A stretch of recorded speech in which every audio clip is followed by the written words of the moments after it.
হজকে কেন্দ্র করে এমন এক কারামত প্রকাশ পেয়েছে একজন আল্লাহর বান্দার।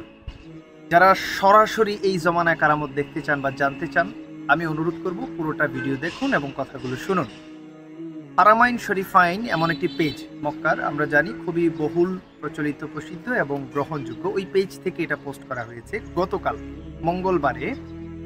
আমের মাহাদি মনসুর নামক একজন হজ যাত্রী, তিনি লিবিয়া থেকে হজে যাবেন, নিয়ত করেছেন, পয়সা কড়ি যা ছিল তা দিয়ে সবকিছু অ্যারেঞ্জ করেছেন, কিন্তু ভিসা পাসপোর্ট নিরাপত্তাজনিত কারণে চেকিং এর মধ্যে পড়ে যায় তিনি।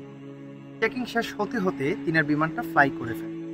এখন ফ্লাই করার আগে পর্যন্ত যখন চেকিং শেষ হলো, বিমানটা কিন্তু নিচেই ছিল। ওই সময় অফিসাররা ফোন দিয়ে বলেন যে এই লোকটাকে নিয়ে যান। তখন পাইলট বলেছিল যে না, এই লোকটাকে নেওয়া যাবে না, কারণ বিমানের ডোর লক হয়ে গেছে, এখন আর এটা খোলা যাবে না। এই লোকটাকে রেখেই বিমানটা ফ্লাই করে। যখন এই আমের মাহাদি মনসুর এই কথাটা শুনলো, তিনি কান্নায় ভেঙে পড়লেন। মোটামুটি একটু হতাশ হয়ে গেলেন, এমন একটা অবস্থা, কিন্তু নিজের মনোবল হারান নাই। তিনি যখন তিনাকে বলল যে পরবর্তীতে আবার ট্রাই করবেন আগামী বছর, তিনি বলল না, আমি নিয়ত করে এসেছি, হজ করবো ইনশাআল্লাহ, এবং আমি হজ করেই যাব। যখন এইভাবে নিয়ত করে তিনি এসছেন এবং এমন একটা ঘটনা তিনার সাথে হয়ে গেছে, তখন দেখা গেল কিছুক্ষণের মধ্যেই পাইলট আবার ল্যান্ডিং এর অনুমতি চাইছে। জানা গেল বিমানের মধ্যে একটা কোনো ত্রুটি হয়েছে, যার কারণে বিমান আবার এটা ত্রুটি শেষ করে এরপরে ফ্লাই করতে। যথারীতি বিমান আসলো, নামলো, ত্রুটি মুক্ত করলো, কিন্তু যখন অফিস থেকে কন্ট্যাক্ট করা হলো পাইলটকে যে আমের মাহাদি মনসুরকে নিয়ে যান, তখনও পাইলট বলল না, বিমানের ডোর লক করা হয়েছে, এখন আর এটা ওপেন করা যাবে না, আমরা তাকে ছাড়াই যাব, ও নেক্সট ডে ট্রাই করবে, আবার নেওয়া যাবে না।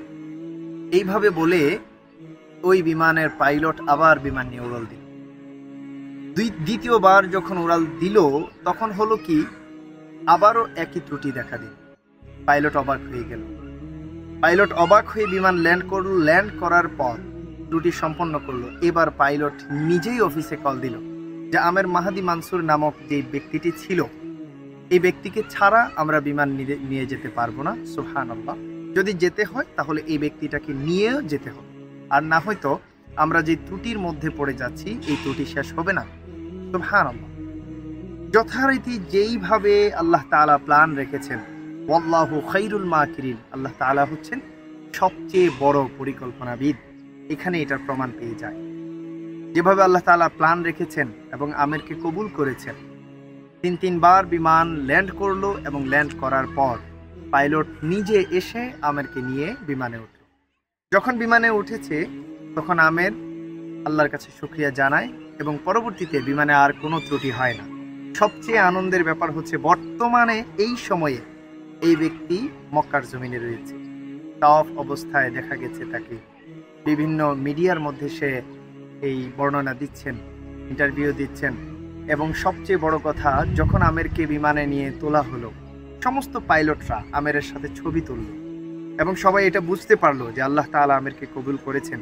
আমেরকে ছাড়া আসলে বিমান ফ্লাই করবে না। আল্লাহু আকবার। এই জমানায় এসেও আমেরের মতো বান্দাদেরকে আল্লাহ তাআলা কবুল করে নিচ্ছে। এখানে বেশ কিছু বিষয় জড়িত।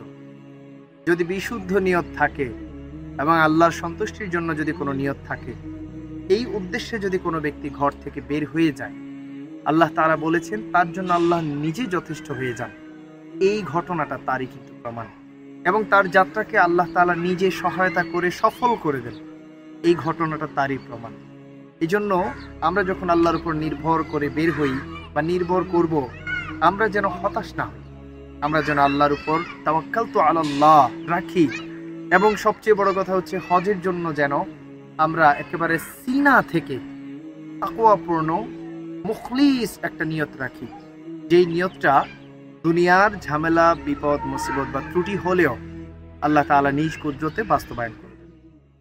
এই ঘটনাটা আমাদের সবার জন্য শিক্ষা। এটা গতকালকের ঘটনা হয়েছে। যদি একটু মিডিয়ায় আমের মাহাদি মনসুর লিখে আপনি সার্চ করেন, দেখবেন এটা হট ব্রেকিং নিউজ হিসেবে বর্তমানে প্রচারিত হচ্ছে, ওয়ার্ল্ড ওয়াইডলি খুবই ভাইরাল হয়েছে। আল্লাহ তাআলা এখান থেকে শিক্ষা দান করুন। আল্লাহুম্মা আমিন। আসসালামু আলাইকুম।